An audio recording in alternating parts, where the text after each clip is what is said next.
새벽 5시 반. 정혜림은 어김없이 눈을 떴다. 40년 가까이 교단에 서며 몸에 밴 습관이었다. 예전엔 이 시간이 하루를 준비하는 소중한 시간이었는데 지금은 그저 긴 하루의 시작을 알리는 신호음에 불과했다. 창가로 다가가 커튼을 젖혔다. 13층 아파트에서 내려다 보이는 풍경은 여전히 고요했다. 가로등 불빛 사이로 이른 출근길에 나선 몇 명의 사람들이 개미처럼 작게 보였다. 해림은 창문을 열고 시원한 새벽 공기를 들이마셨다. 차가운 공기가 폐 깊숙이 스며들면서 가슴 한편이 서늘해졌다. 또 하루가 시작이네. 혼잣말이 방 안에 메아리쳤다. 요즘 들어 이런 혼잣말이 늘었다. 며칠씩 누구와도 말을 나누지 못하다 보니 자연스럽게 생긴 습관이었다. 처음엔 어색했지만 이제는 적막한 집안에서 유일한 대화 상대가 되어버렸다. 부엌으로 향하는 발걸음이 예전 같지 않았다. 무릎이 뻣뻣하게 굳어 있어 계단을 오르내릴 때마다 저릿한 통증이 밀려왔다. 의사는 관절염이 진행되고 있다고 했지만 수술은 위험 부담이 크다며 약물 치료를 권했다. 하지만 진통제를 먹어도 근본적인 해결은 되지 않았다. 찬장을 열어 차를 끓일 준비를 하다가 어지럼증이 찾아왔다. 벽에 손을 대고 잠시 숨을 고르며 기다렸다. 몇 개월 전부터 이런 증상이 자주 나타났다. 혈압약을 먹고 있지만 컨디션에 따라 들쭉날쭉했다. 병원에 가야 한다는 생각이 들면서도 혼자 지하철을 타고 이동하는 것이 두려웠다. 만약 길에서 쓰러지면 어떻게 될까? 그런 불안감이 외출을 더욱 꺼리게 만들었다. 녹차 한 잔을 우려내 거실로 나왔다. 소파에 앉아 뜨거운 차를 한 모금 마시니 몸이 조금 따뜻해졌다. 거실벽에 걸린 사진들이 눈에 들어왔다. 젊은 시절 교단에서 찍은 사진, 아이들과의 졸업사진, 가족여행 때 찍은 추억들. 그 모든 것이 이제는 과거의 흔적으로만 남아 있었다. 특히 민수와 다영이 어렸을 때 찍은 사진을 바라보다 보면 복잡한 감정이 밀려왔다. 그때는 얼마나 바빴던가. 교사 일로 집에 늦게 들어오는 날이 많았고 아이들과 충분한 시간을 보내지 못한다는 죄책감에 시달렸었다. 그래도 주말이면 함께 놀러 다니고 방학 때는 여행도 갔었다. 그런데 언제부터인가 아이들이 커가면서 각자의 삶이 바빠졌고 함께하는 시간은 점점 줄어들었다. 은퇴 후에는 시간이 많아진 만큼 아이들과 더 가까워질 수 있을 거라 기대했다. 하지만 현실은 달랐다. 민수는 은행 간부가 되면서 더욱 바빠졌고 다영 역시 광고 기획일로 밤늦게까지 일했다. 일주일에 한 번씩 안부 전화를 받는 것만으로도 고마워해야 하는 상황이었다. 전화벨 소리가 고요한 아침을 깨뜨렸다. 시계를 보니 8시였다. 누군가 이른 시간에 전화를 걸어오다니 놀라우면서도 반가웠다. 민수였다. 다영과 함께 오후에 방문하겠다는 내용이었다. 중요한 얘기가 있다고 했다. 중요한 얘기라는 말이 마음에 걸렸다. 아이들이 함께 온다는 것도 오랜만이었다. 기쁜 마음과 동시에 불안한 마음이 교차했다. 혹시 무슨 일이라도 생긴 걸까? 전화가 끊어진 후 해림은 잠시 멍하니 앉아 있었다. 아이들이 온다니 반갑지만 왠지 모를 불안감이 가슴 한켠을 차지했다. 그래도 오랜만에 집에 사람들 목소리가 들릴 생각을 하니 마음이 조금 밝아졌다. 서둘러 집 정리를 시작했다. 평소보다 꼼꼼하게 청소를 하고 아이들이 좋아할 만한 차와 과일을 준비했다. 몸이 불편해도 자식들 앞에서만큼은 건강한 모습을 보이고 싶었다. 그것이 엄마로서 마지막 자존심이었다. 오후 2시쯤 현관문이 열리는 소리가 들렸다. 민수와 다영이 함께 들어왔다. 해림은 급히 일어서다가 무릎에 힘이 빠져 잠시 소파에 다시 앉았다. 두 사람의 표정이 평소보다 진지해 보였다. 민수가 가방에서 두꺼운 봉투를 꺼냈다. 그 안에는 화려한 브로셔들이 들어 있었다. 해림은 가슴이 두근거리기 시작했다. 아이들의 말은 예상했던 대로였다. 혼자 사는 것이 위험하다는 얘기, 아래층 할머니가 쓰러진 사건, 응급 상황에 대한 우려. 그리고 마침내 나온 제안은 실버타운 입주였다. 브로셔 속 화려한 건물들이 해림의 눈에는 낯선 감옥처럼 보였다.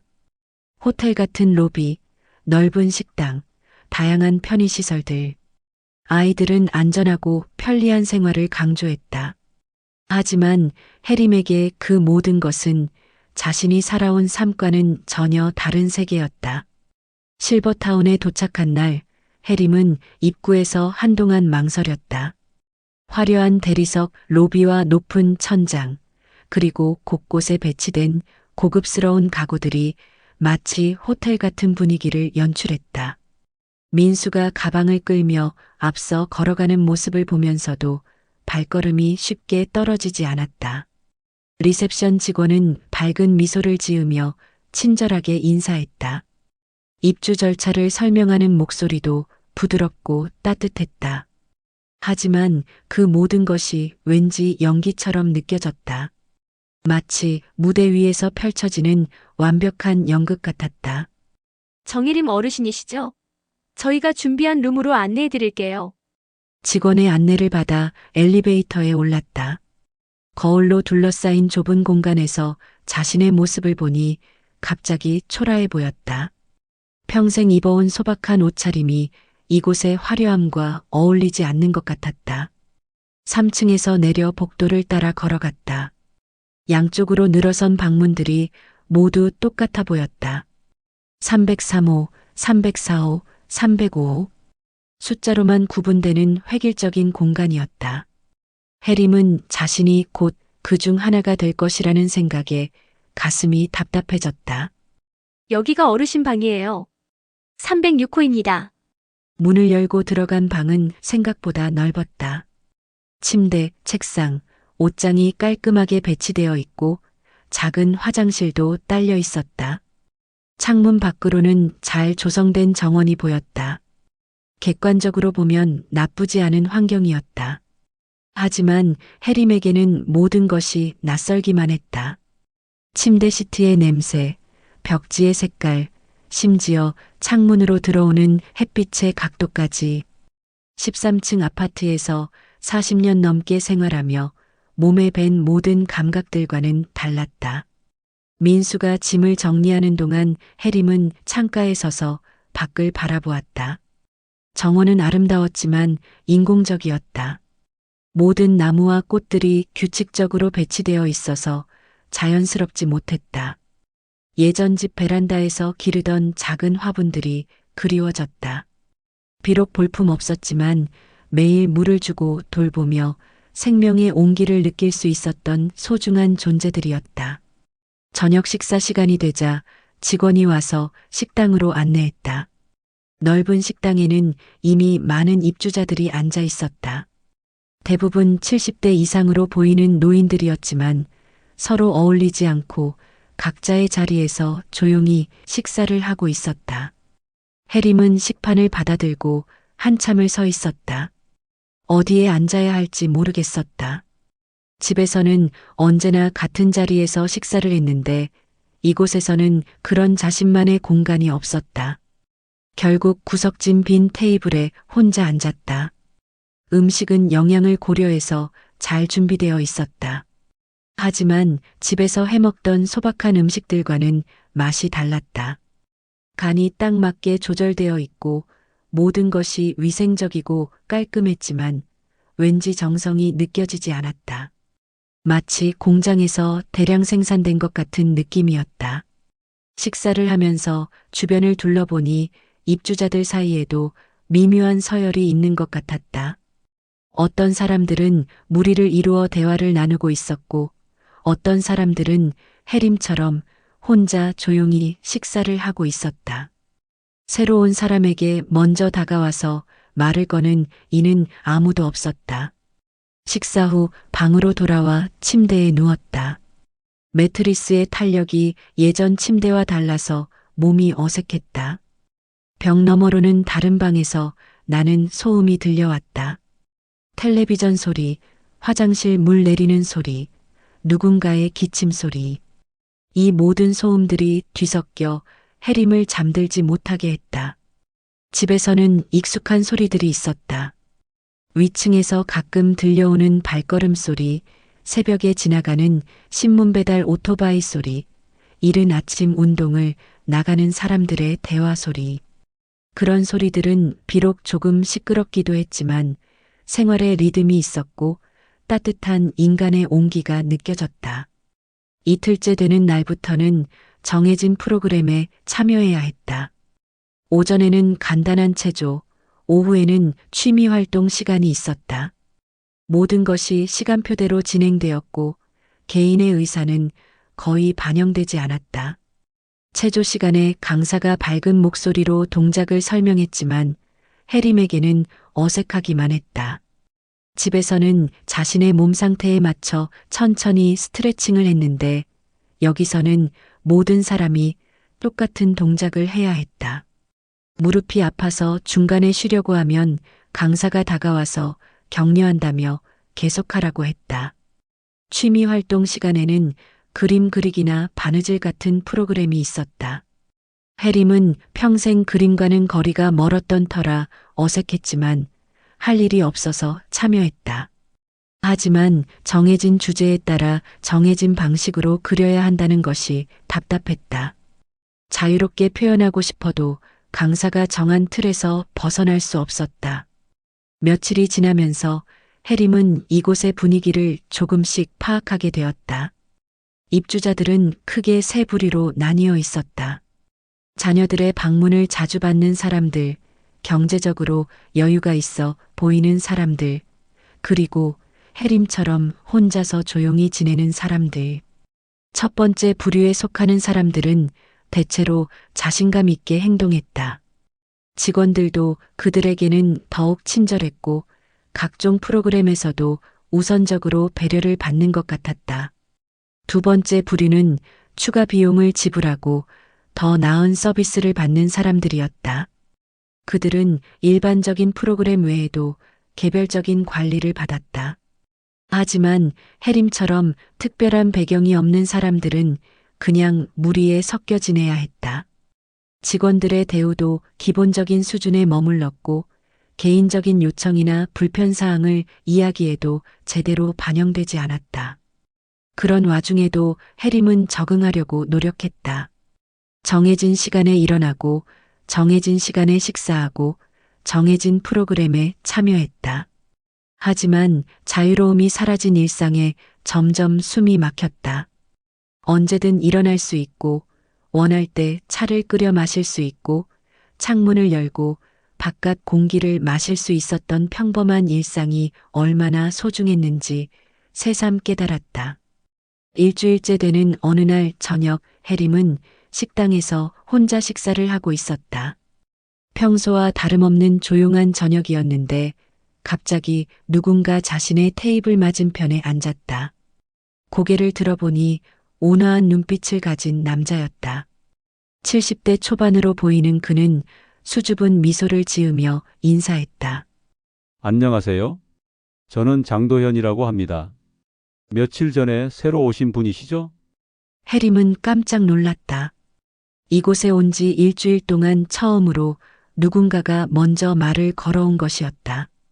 그의 목소리는 따뜻했고 눈빛에는 진심이 담겨 있었다. 네, 정혜림입니다. 여기 오신 지 얼마나 되셨어요? 일주일 정도 됐어요. 아, 그러시구나. 처음엔 적응이 쉽지 않으시죠? 저도 처음엔 그랬어요. 도연은 자연스럽게 대화를 이어갔다. 그는 3년 전에 이곳에 왔다고 했다.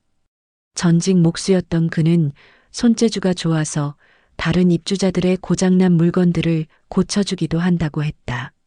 말투가 차분하고 온화해서 해림은 오랜만에 편안함을 느꼈다. 여기 적응하는 비결이라도 있나요? 해림의 질문에 도연은 잠시 생각하더니 대답했다. 비결이라기보다는 자신만의 루틴을 만드는 게 중요한 것 같아요.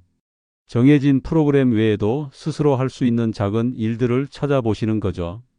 그는 자신이 매일 아침 일찍 일어나서 정원을 산책하고 오후에는 다른 입주자들의 부탁을 받아 간단한 수리 일을 한다고 했다.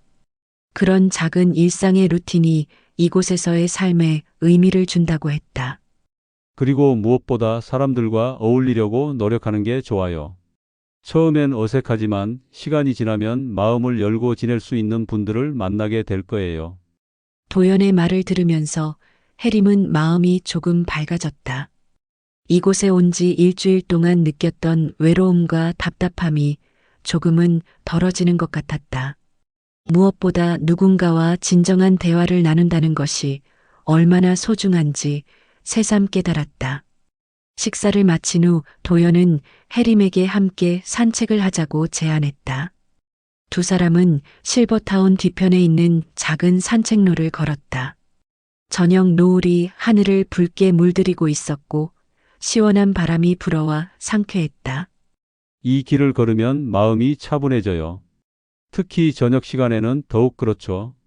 도연의 말에 해림도 고개를 끄덕였다. 정원 안에서는 느낄 수 없었던 자연의 기운이 이곳에는 있었다. 나무들 사이로 불어오는 바람의 냄새, 새들의 지저귀는 소리, 멀리서 들려오는 물소리. 이 모든 것이 해림에게는 위로가 되었다. 그날부터 해림과 도연은 자연스럽게 가까워졌다.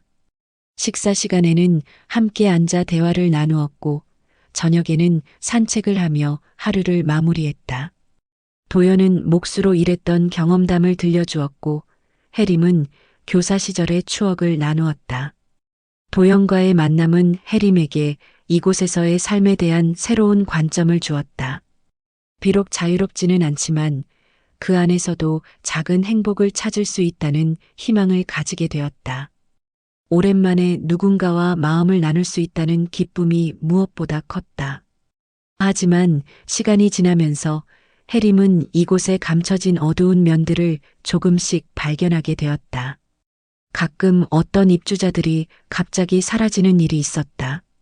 며칠 전까지만 해도 함께 식사를 하고 프로그램에 참여했던 사람들이 어느 날 갑자기 보이지 않았다. 처음에는 자녀들이 데려간 것이거나 다른 곳으로 이사를 간 것이라고 생각했다. 하지만 그런 일이 반복되면서 이상함을 느끼기 시작했다. 특히 건강 상태가 좋지 않거나 가족의 연락이 뜸한 사람들이 주로 사라지는 것 같았다. 도연에게 이런 의문을 털어놓았을 때 그의 표정이 어두워졌다. 사실 저도 그런 생각을 해봤어요. 하지만 확실한 건 아무것도 알 수 없어서. 그의 말에는 불안감이 섞여 있었다. 해림은 그제서야 이곳이 겉으로 보이는 것만큼 평화롭지 않다는 것을 깨달았다. 화려한 시설과 친절한 서비스 뒤에는 입주자들이 모르는 무언가가 숨어 있는 것 같았다. 그날 밤 해림은 잠을 이루지 못했다. 창문 밖으로 보이는 달빛이 유독 차갑게 느껴졌다. 이곳에서의 생활이 생각만큼 안전하지 않을 수도 있다는 불안감이 마음을 짓눌렀다.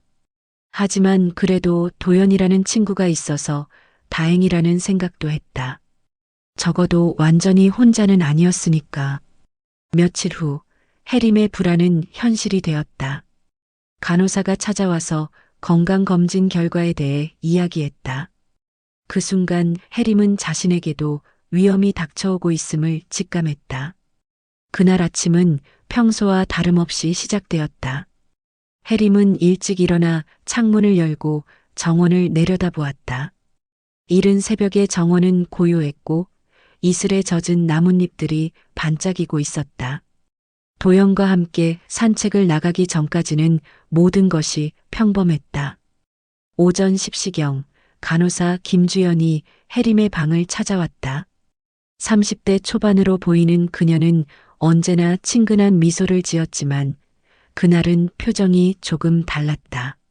뭔가 공식적이고 차가운 느낌이 들었다. 정혜림 어르신, 어제 받으신 건강검진 결과가 나왔어요. 해림은 가슴이 철렁했다. 며칠 전에 받았던 정기 건강검진이 생각났다. 혈압 측정, 혈액 검사, 간단한 인지 능력 테스트 등이 있었다. 특별히 이상을 느끼지 못했는데 무엇인가 문제가 있는 모양이었다. 어떤 문제가 있나요? 혈압이 많이 불안정하시고 인지 능력 검사에서도 우려할 만한 수치가 나왔어요.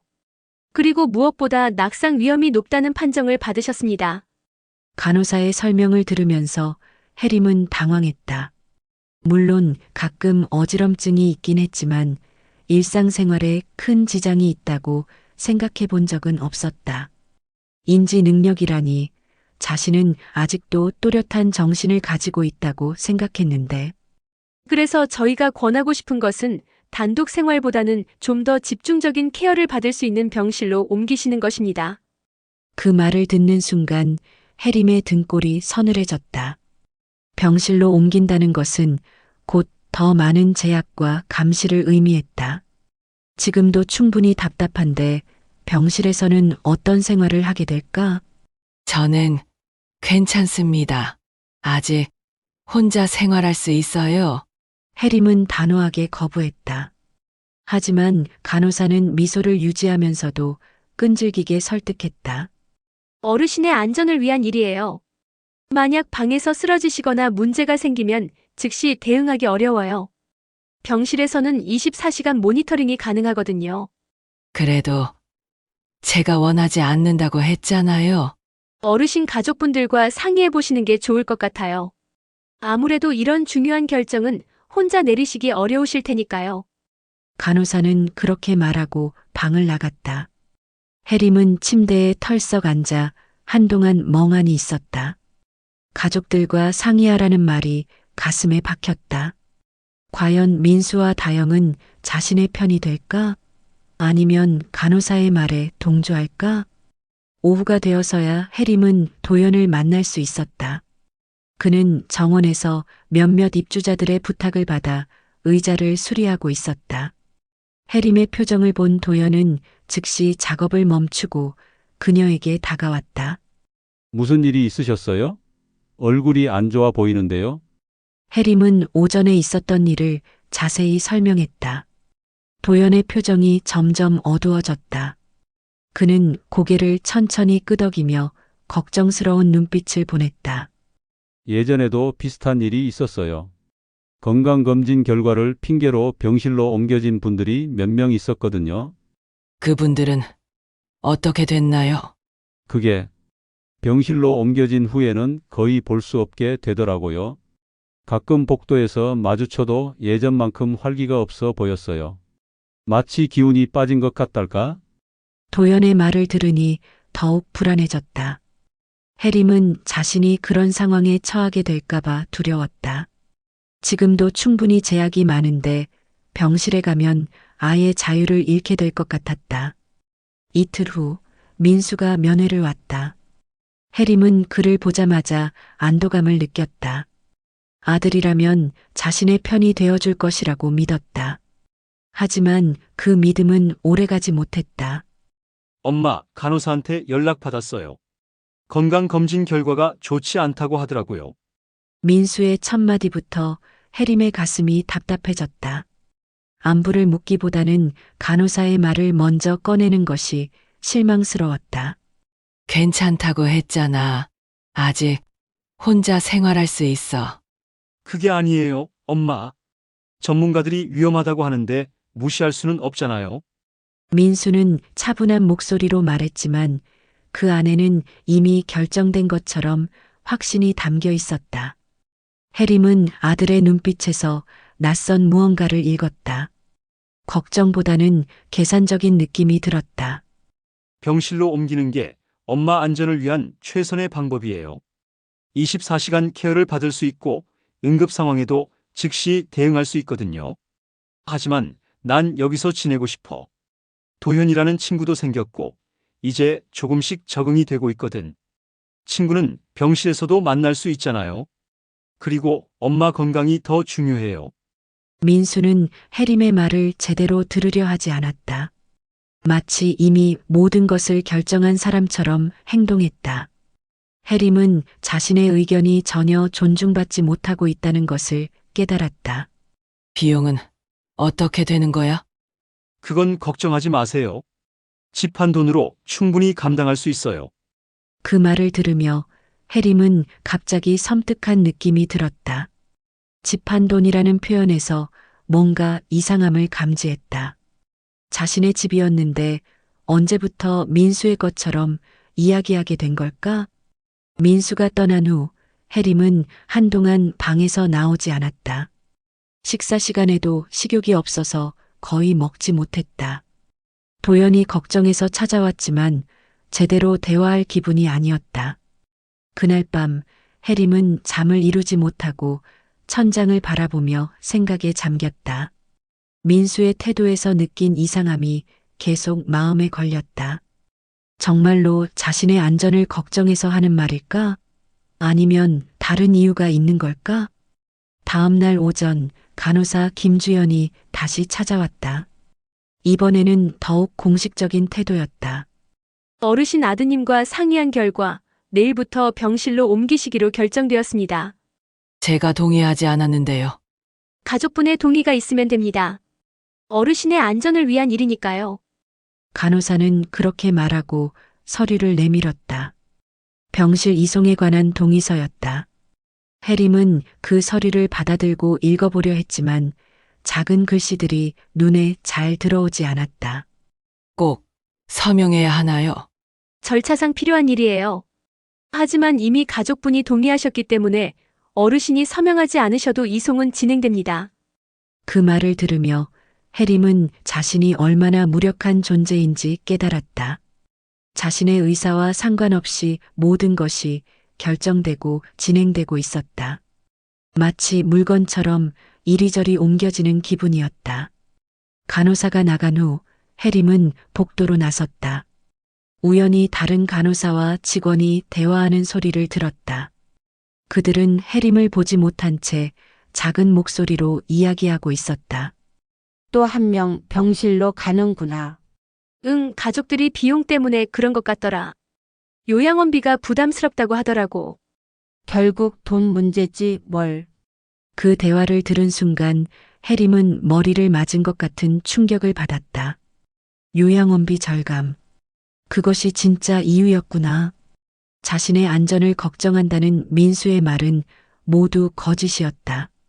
결국 경제적인 부담을 줄이려는 계산에서 나온 결정이었던 것이다. 해림은 다리에 힘이 빠져 벽에 기대었다. 가슴이 아팠다.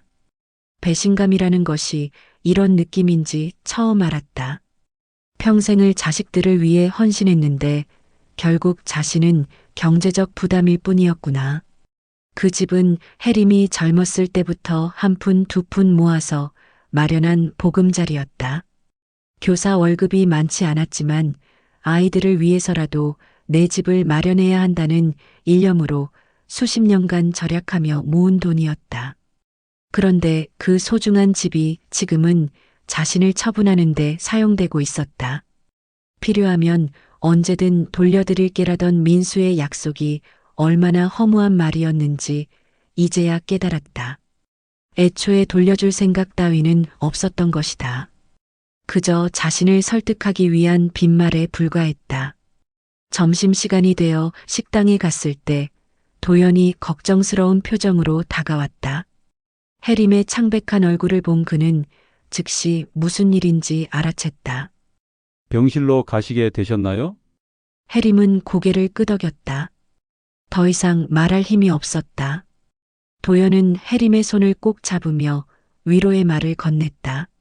너무 걱정하지 마세요. 병실에 가셔도 우리 우정은 변하지 않을 거예요. 하지만 해림은 알고 있었다. 병실로 가면 지금처럼 자유롭게 만나기 어려울 것이라는 것을. 도연과의 우정도 이곳에서 조금씩 쌓아가던 일상의 루틴도 모든 것이 사라질 것이라는 것을. 그날 저녁 해림은 마지막으로 도연과 함께 산책을 했다. 평소보다 더 오래 걸었고 더 많은 이야기를 나누었다. 도연은 해림을 격려하려고 애썼지만 두 사람 모두 이것이 마지막 산책이 될 수도 있다는 것을 알고 있었다. 언젠가는 이 모든 게 좋아질 거예요. 도연의 말에 해림은 쓸쓸한 미소를 지었다. 정말 그럴까? 앞으로 자신에게 남은 것은 무엇일까? 자유도 없고 존중도 받지 못하며 경제적 부담으로만 여겨지는 삶이 과연 살 가치가 있는 것일까? 그날 밤 해림은 오랫동안 창밖을 바라보았다. 달빛이 정원을 은은하게 비추고 있었다. 내일부터는 이 창문도 이 풍경도 볼 수 없게 될 것이다. 작은 자유라도 있던 이 공간을 떠나 더욱 제약이 많은 병실로 가야 한다. 해림은 자신의 인생이 어떻게 이렇게 되었는지 생각해 보았다. 언제부터 자신의 의견은 무시되고 다른 사람들의 편의에 따라 이리저리 끌려다니게 된 걸까? 74년을 살아온 인생의 무게가 이렇게 가벼워질 수 있는 건가? 하지만 그 절망감 속에서도 한 가지 분명한 감정이 솟아올랐다. 분노였다. 이렇게 당하고만 있을 수는 없다는 분노. 자신의 존엄을 지키고 싶다는 간절한 마음. 그리고 무엇보다 진정한 자유를 되찾고 싶다는 강한 의지. 해림은 창문에 손을 대고 다짐했다. 언젠가는 이 모든 상황에서 벗어나고 말겠다고. 자신의 인생을 스스로 선택할 수 있는 날이 오기를 간절히 바라면서 내일부터 시작될 병실 생활이 두렵기도 했지만 동시에 이것이 끝이 아니라는 것을 알고 있었다. 언젠가는 기회가 올 것이고 그때는 절대 놓치지 않겠다고 마음속으로 다짐했다. 그렇게 정혜림의 실버타운에서의 두 번째 단계가 시작되려 하고 있었다. 하지만 그녀는 아직 포기하지 않았다. 마지막까지 자신의 존엄을 지키기 위해 싸울 준비가 되어 있었다. 병실로 이송되던 그날 해림은 자신의 작은 짐들을 정리하며 마지막으로 306호 방을 둘러보았다. 불과 한 달 전만 해도 낯설기만 했던 이 공간이 이제는 그리워질 것 같았다. 적어도 여기서는 혼자만의 시간이 있었고 도연과 함께 보낸 소중한 시간들이 있었다. 병실은 306호보다 훨씬 작았다. 침대 2개가 나란히 놓여 있고 그 사이에는 얇은 커튼으로만 구분된 개인 공간이 있을 뿐이었다. 창문도 작았고 밖으로 나가는 출입문에는 번호키가 달려 있었다. 마치 작은 감옥 같았다. 룸메이트는 80대로 보이는 할머니였다. 치매가 상당히 진행된 상태인지 해림이 인사를 해도 제대로 반응하지 못했다. 그냥 멍하니 천장만 바라보고 있거나 가끔 의미 없는 중얼거림을 반복했다. 해림은 자신도 언젠가 저렇게 될 수 있다는 생각에 소름이 돋았다. 병실에서의 생활은 상상했던 것보다 훨씬 엄격했다. 기상 시간부터 취침 시간까지 모든 것이 정해져 있었고 간병인들의 감시하에 움직여야 했다. 화장실에 가는 것조차 허락을 받아야 했다. 306호에서는 적어도 자유롭게 창문을 열고 바람을 쐴 수 있었는데 여기서는 그런 작은 자유마저 없었다. 가장 힘든 것은 도연을 만날 수 없다는 것이었다. 병실 입주자들은 일반 입주자들과 분리되어 있어서 식당도 따로, 프로그램도 따로였다. 간혹 복도에서 스쳐 지날 때 멀리서 도연의 모습을 보기도 했지만 다가가서 인사할 수도 없었다. 사흘째 되던 날 해림은 간병인에게 친구를 만나고 싶다고 요청했다. 하지만 돌아온 대답은 냉정했다. 병실 입주자분들은 안전상 일반 구역 출입이 제한되어 있어요. 이해해 주세요. 안전상이라는 말이 계속 반복되었다. 모든 제약과 통제가 안전이라는 명분으로 정당화되고 있었다. 해림은 점점 숨이 막히는 것을 느꼈다. 이곳은 요양원이 아니라 감옥이었다. 밤이 되면 더욱 절망감이 깊어졌다. 룸메이트 할머니의 신음소리, 복도에서 들려오는 간병인들의 발걸음 소리, 다른 병실에서 나는 기계음들. 이 모든 소음이 뒤섞여 해림의 잠을 방해했다. 306호에서는 적어도 조용한 밤을 보낼 수 있었는데 여기서는 진정한 휴식이 불가능했다. 일주일이 지났을 때 해림은 자신이 점점 무기력해지고 있다는 것을 느꼈다. 의욕도 없어지고 식욕도 떨어졌다. 하루 종일 침대에 누워있는 시간이 늘어났다. 이대로 가다가는 정말로 룸메이트 할머니처럼 될 수도 있겠다는 두려움이 엄습했다. 그런 절망적인 상황에서 기적 같은 일이 일어났다. 어느 날 밤 문득 복도에서 조용한 노크 소리가 들렸다. 시계를 보니 밤 11시가 넘은 시간이었다. 간병인들의 순찰 시간은 지났고 이 시간에 누가 올 리 없었다. 해림은 조심스럽게 문 쪽으로 다가갔다. 문 틈새로 작은 목소리가 들려왔다. 해림 씨, 저 도연이에요. 깜짝 놀란 해림은 급히 문을 열었다. 도연이 복도에 서 있었는데 평소와 달리 긴장한 표정이었다. 그는 주변을 살피며 속삭이듯 말했다. 잠깐만 나와서 이야기할 수 있을까요? 중요한 얘기가 있어요. 해림은 룸메이트를 깨우지 않도록 조심스럽게 복도로 나섰다. 도연은 그녀를 비상계단 쪽으로 이끌었다. 사람들이 거의 오지 않는 곳이었다. 어떻게 여기까지 왔어요?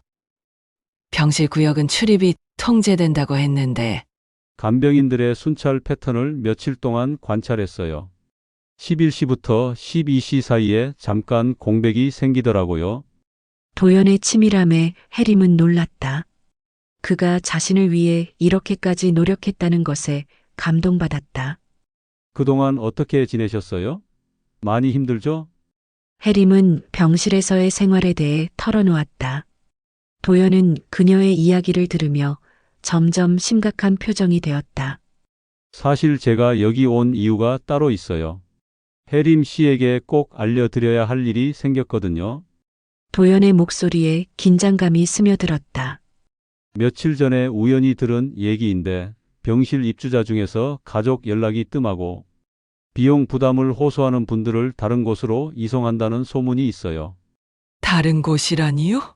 더 저렴한 요양원이라고는 하는데 솔직히 어떤 곳인지 확실하지 않아요. 하지만 한 가지 분명한 것은 거기 가면 다시 돌아오는 사람이 없다는 거예요. 그 말을 들은 순간 해림은 온몸이 차가워지는 것을 느꼈다. 민수가 비용 때문에 자신을 병실로 보냈다는 것을 생각하면 다음 단계는 뻔했다.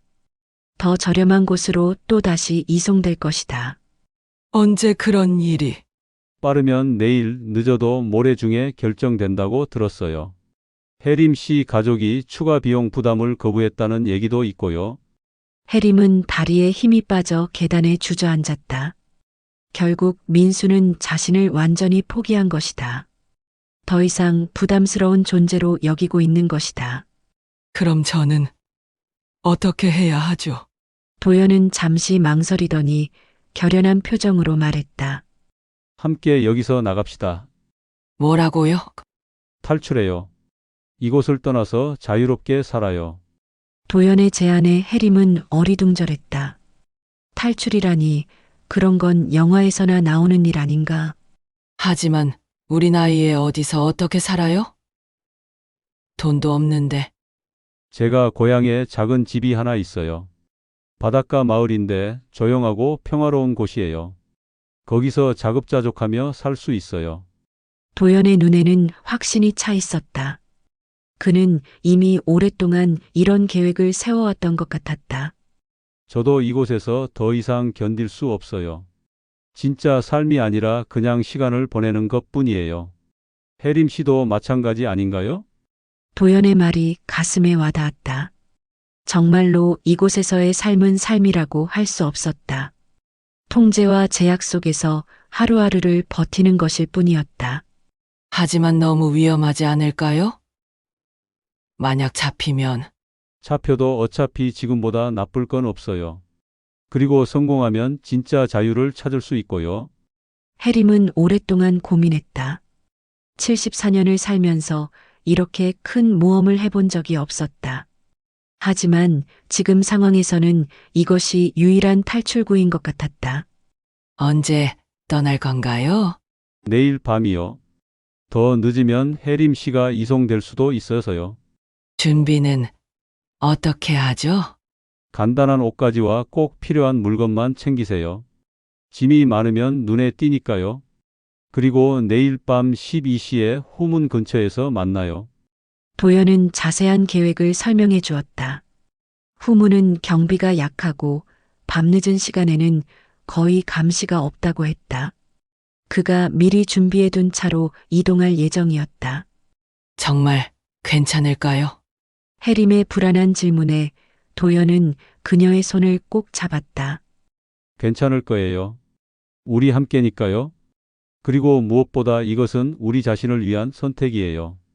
더 이상 남의 결정에 휘둘리지 말고 우리 스스로 선택해 봅시다. 그 말을 들으며 해림은 마음이 조금씩 굳어지는 것을 느꼈다.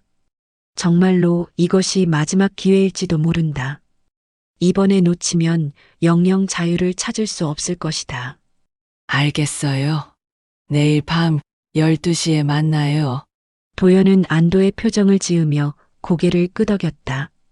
두 사람은 조심스럽게 각자의 자리로 돌아갔다. 병실로 돌아온 해림은 잠을 이룰 수 없었다. 내일 밤이면 이 모든 것이 끝날 것이다. 성공하면 자유를, 실패하면. 생각하고 싶지 않았다. 다음 날 하루 종일 해림은 평상시와 다름없이 행동하려고 노력했다. 간병인들에게 의심받지 않도록 조심했다. 하지만 마음은 계속 들떠 있었고 시간이 느리게 흘러가는 것 같았다. 저녁 식사 시간에 간병인이 다가와서 말했다. 내일 오전에 가족 면담이 있어요. 아드님이 오신다고 하네요. 그 말을 듣는 순간 해림은 온몸이 긴장되었다. 민수가 온다는 것은 이송에 대한 최종 결정을 내리러 오는 것이다. 더 이상 시간이 없다는 뜻이었다. 밤 11시가 되자 해림은 조용히 간단한 짐을 챙겼다. 옷 몇 벌과 약간의 개인용품, 그리고 지갑. 지갑 안에는 얼마 되지 않는 현금이 들어 있었다. 민수가 용돈이라며 준 돈이었는데 이렇게 사용하게 될 줄은 몰랐다. 12시가 가까워오자 해림은 조심스럽게 방을 나섰다. 복도는 조용했고 간병인들의 모습도 보이지 않았다. 도연의 말대로 이 시간에는 감시가 소홀했다. 후문으로 가는 길은 생각보다 멀었다. 여러 번 모퉁이를 돌고 계단을 내려가야 했다. 도중에 몇 번 발소리가 들려서 숨어야 했지만 다행히 발견되지 않았다. 후문 근처에 도착했을 때 도연이 이미 기다리고 있었다. 그는 작은 가방 하나를 들고 있었고 긴장한 표정이었다. 준비됐어요? 해림은 고개를 끄덕였다. 도연은 후문의 잠금 장치를 조작했다. 놀랍게도 문이 쉽게 열렸다. 어떻게 알았어요? 예전에 목수 일할 때 이런 자물쇠들을 많이 봤거든요. 후문을 나서자 시원한 밤바람이 얼굴을 스쳤다. 해림은 오랜만에 느끼는 자유로운 공기에 감격했다. 도연이 미리 준비해둔 낡은 승용차가 조금 떨어진 곳에 주차되어 있었다. 자, 이제 정말 새로운 시작이에요. 도연이 시동을 걸자 엔진 소리가 조용한 밤을 깨뜨렸다. 해림은 뒤를 돌아보며 실버타운의 불빛을 바라보았다.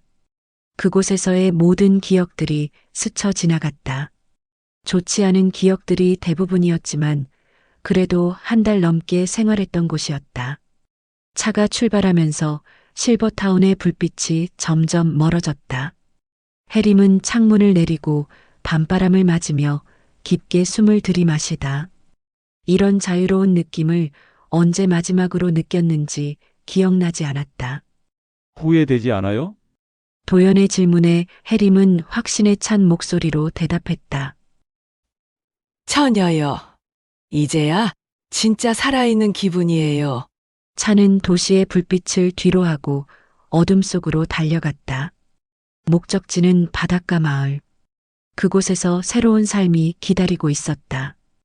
해림은 처음으로 자신이 선택한 길을 가고 있다는 기쁨을 느꼈다. 74년 만에 진짜 자유를 찾아가는 길이었다. 밤하늘에는 별들이 반짝이고 있었다.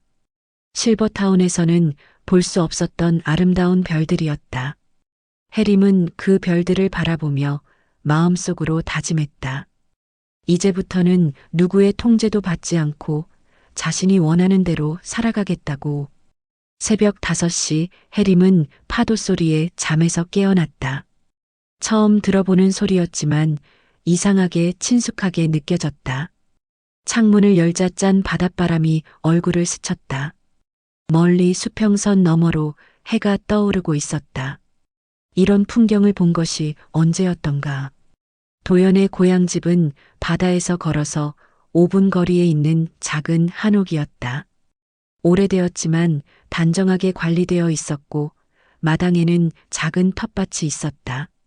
도연의 어머니가 돌아가시기 전까지 살던 집이라고 했다. 몇 년 동안 비어 있었지만 가끔 도연이 와서 관리했기 때문에 살만했다. 실버타운을 떠난 지 일주일이 지났다.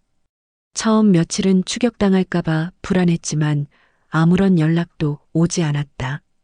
아마도 민수는 이송 계획에만 신경 쓰느라 해림의 실종을 늦게 알아챘을 것이다. 그것도 다행이라면 다행이었다. 이곳에서의 생활은 실버타운과는 정반대였다. 일어나고 싶을 때 일어나고, 먹고 싶을 때 먹고, 쉬고 싶을 때 쉬었다. 아무도 간섭하지 않았고 정해진 프로그램도 없었다. 진짜 자유라는 것이 이런 것이구나 싶었다. 도연은 마당 한쪽에서 작은 목공방을 차렸다. 마을 사람들의 부탁을 받아 간단한 가구를 만들거나 수리해주면서 약간의 수입을 얻었다. 해림도 텃밭을 가꾸며 채소를 기르기 시작했다. 오랜만에 흙을 만지고 씨앗을 심는 일이 즐거웠다. 마을 사람들은 처음에는 낯선 시선으로 바라봤지만 시간이 지나면서 자연스럽게 받아들여 주었다. 특히 이웃집 할머니는 해림에게 텃밭 기술을 가르쳐 주기도 했다. 오랫동안 잊고 있었던 이웃사촌의 정을 다시 느낄 수 있었다. 하지만 마음 한편에는 여전히 해결되지 않은 문제가 있었다. 바로 집을 팔아 마련한 돈이었다. 그 돈은 단순한 금액이 아니었다. 평생 교사로 일하며 모은 삶의 결실이었고 자존심과 독립의 상징이었다. 그것을 되찾지 못한다면 진정한 자유라고 할 수 없을 것 같았다. 한 달이 지난 어느 날 해림은 용기를 내어 민수에게 전화를 걸었다. 받는 순간부터 민수의 목소리에는 짜증과 분노가 섞여 있었다. 엄마, 대체 어디 계신 거예요? 온 가족이 얼마나 걱정했는데. 하지만 해림은 더 이상 그런 거짓말에 속지 않았다. 진짜 걱정했다면 진작에 찾았을 것이다. 아마도 이송 계획에 차질이 생겨서 번거로워하는 것일 뿐이었다. 집 판 돈을 돌려받고 싶어. 해림의 직설적인 말에 민수는 잠시 당황하는 듯했다. 그게 무슨 말씀이세요? 이미 실버타운 비용으로 많이 썼잖아요. 처음에 필요하면 언제든 돌려준다고 했잖아. 그건 엄마가 거기서 계속 지낼 때 얘기였어요. 마음대로 나와 버리신 상황에서는. 민수의 말이 점점 차가워졌다. 해림은 아들의 진짜 속마음을 확실히 알 수 있었다. 결국 돈이 문제였고 자신은 그저 경제적 부담일 뿐이었다. 그 돈은 내가 평생 모은 거야. 당신들이 마음대로 쓸 권리 없어. 법적으로는 이미 가족이 관리하기로 된 상황이에요. 그리고 현실적으로 생각해 보세요. 엄마 나이에 어디서 혼자 살겠다는 거예요? 민수의 말에는 자신만만함이 배어 있었다. 이미 모든 것을 자신들이 통제할 수 있다고 생각하고 있는 것 같았다. 전화를 끊은 후 해림은 오랫동안 화가 났다. 하지만 동시에 마음이 더욱 단단해졌다. 이대로 포기할 수는 없었다. 그 돈을 되찾는 것은 단순히 경제적인 문제가 아니라 존엄의 문제였다. 도연에게 상황을 설명하자 그도 붕괴했다. 너무 심한 거 아닌가요? 자식이 어떻게 그럴 수 있죠? 법적으로 해결할 방법은 없을까요? 한번 알아봅시다. 근처 읍내에 법무사 사무소가 있어요. 다음 날 두 사람은 함께 읍내로 나갔다. 법무사 사무소는 작았지만 깔끔했다. 50대 중반으로 보이는 법무사는 해림의 상황을 자세히 듣더니 고개를 끄덕였다. 충분히 승소할 가능성이 있습니다. 본인 소유의 재산을 가족이 동의 없이 처분한 것이니까요. 그럼 돈을 되찾을 수 있나요? 시간이 좀 걸리겠지만 가능합니다. 다만 상대방이 가족이다 보니 감정적으로 힘드실 수도 있어요. 해림은 망설이지 않았다. 이미 가족이라는 이름으로 충분히 상처받았다. 더 이상 그런 것에 연연할 필요가 없었다. 진행해 주세요. 법적 절차를 시작하면서 해림은 마음이 후련해졌다. 처음으로 자신의 권리를 당당하게 주장하고 있는 기분이었다. 74년 동안 참고 견디며 살아왔지만 이제는 달았다. 한 달 후 법무사로부터 좋은 소식이 왔다. 민수 측에서 협상 의사를 보였다는 것이었다. 아마도 법적 분쟁이 길어지는 것을 원하지 않았을 것이다. 전액은 어렵지만 상당 부분 돌려받을 수 있을 것 같습니다. 해림은 만족스러웠다. 전액이 아니어도 상관없었다. 중요한 것은 자신의 권리를 인정받았다는 것이었다. 그 과정에서 다영도 몇 번 전화를 걸어왔다. 처음에는 엄마를 걱정한다며 돌아오라고 설득했지만 나중에는 법적 분쟁을 중단하라고 압박했다. 하지만 해림은 흔들리지 않았다. 엄마, 가족끼리 이래도 되나요? 다영의 말에 해림은 웃었다. 가족끼리 저런 식으로 대해도 되는 줄 알았니? 그 후로 자녀들의 연락은 뜸해졌다. 해림은 오히려 홀가분했다. 진짜 가족이라면 자신의 선택을 존중해 주어야 하는 것 아닌가. 계절이 바뀌어 여름이 되었다. 해림이 가꾼 텃밭에는 상추, 토마토, 오이 등이 잘 자라고 있었다. 직접 기른 채소로 만든 음식은 맛도 좋았지만 무엇보다 뿌듯했다. 손에 묻은 흙을 보며 자신이 진짜 살아있음을 느꼈다. 도연도 마을에서 인정받는 목수가 되었다. 솜씨가 좋다는 소문이 나서 다른 마을에서도 일감이 들어왔다. 두 사람은 각자의 일을 하면서도 서로 의지하며 살아갔다. 저녁이면 함께 바닷가를 산책했다. 파도 소리를 들으며 하루를 정리하는 시간이 좋았다. 실버타운에서는 상상할 수 없었던 평화로운 일상이었다. 후회하지 않으세요? 어느 날 저녁 도연이 물었다. 전혀요. 이제야 제대로 사는 것 같아요. 해림의 대답에 도연도 미소를 지었다. 저도 그래요. 여기 와서 진짜 행복해졌어요. 두 사람 사이에는 특별한 감정이 싹트고 있었다. 사랑이라고 하기에는 나이가 많았지만 깊은 동반자적 정이었다. 서로를 의지하며 남은 인생을 함께하고 싶다는 마음이었다. 가을이 되었을 때 법적 분쟁이 마무리되었다. 결국 집값의 70% 정도를 되찾을 수 있었다. 해림에게는 충분한 금액이었다.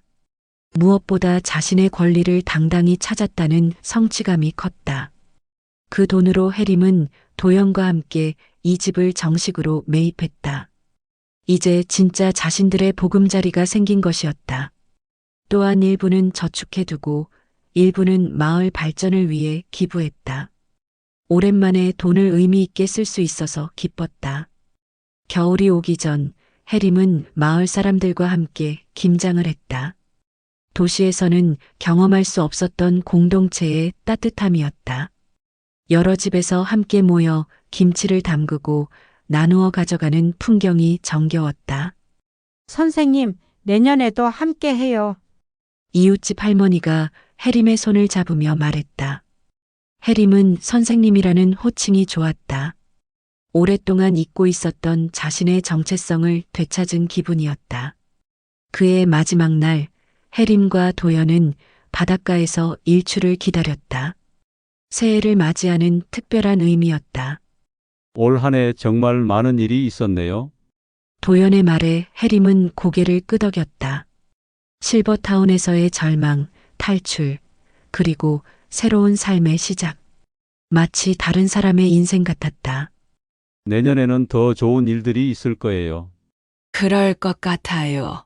우리가 선택한 길이니까요. 해가 떠오르면서 바다가 황금빛으로 물들었다. 해림은 그 아름다운 풍경을 보며 마음속으로 다짐했다. 이제 내 인생은 내가 선택한 길로 살 거야. 그것은 늦게 찾아온 자유의 서약이자 존엄을 지키려는 마지막이자 새로운 시작이었다. 바닷바람이 두 사람의 머리카락을 흔들었다. 해림은 그 바람 속에서 진정한 평화를 느꼈다. 74년을 살아오면서 이렇게 마음이 편안한 적이 없었다. 도연이 조용히 말했다. 해림 씨 덕분에 저도 용기를 낼 수 있었어요. 혼자였다면 끝까지 그곳에서 견뎠을 거예요. 저도 마찬가지예요. 도연 씨가 없었다면 아직도 그 답답한 곳에서. 두 사람은 서로를 바라보며 미소를 지었다. 말하지 않아도 알 수 있었다. 이들에게는 서로가 있었고, 자유가 있었고, 무엇보다 스스로 선택한 삶이 있었다. 마을에서는 새해를 알리는 종소리가 울렸다. 해림은 그 소리를 들으며 감사한 마음이 들었다. 나이가 들어서도 새로운 시작이 가능하다는 것을, 포기하지 않으면 원하는 삶을 살 수 있다는 것을 깨달았다. 파도는 여전히 밀려왔다 밀려갔다. 그 영원한 리듬 속에서 해림과 도연은 새로운 한 해를 맞이했다. 그들 앞에는 자유롭고 당당한 삶이 기다리고 있었다. 민수와 다영이 언젠가는 자신의 선택을 이해해 주기를 바랐다. 하지만 그렇지 않아도 상관없었다. 이제 해림에게는 자신만의 삶이 있었고 그것만으로도 충분했다. 바다 위로 떠오른 새의 첫 태양이 두 사람을 따뜻하게 비추었다. 그들의 미래도 그 햇살처럼 밝을 것이었다. 늦게 찾은 자유였지만 그렇기 때문에 더욱 소중하고 값진 것이었다. 해림은 깊게 숨을 들이마셨다.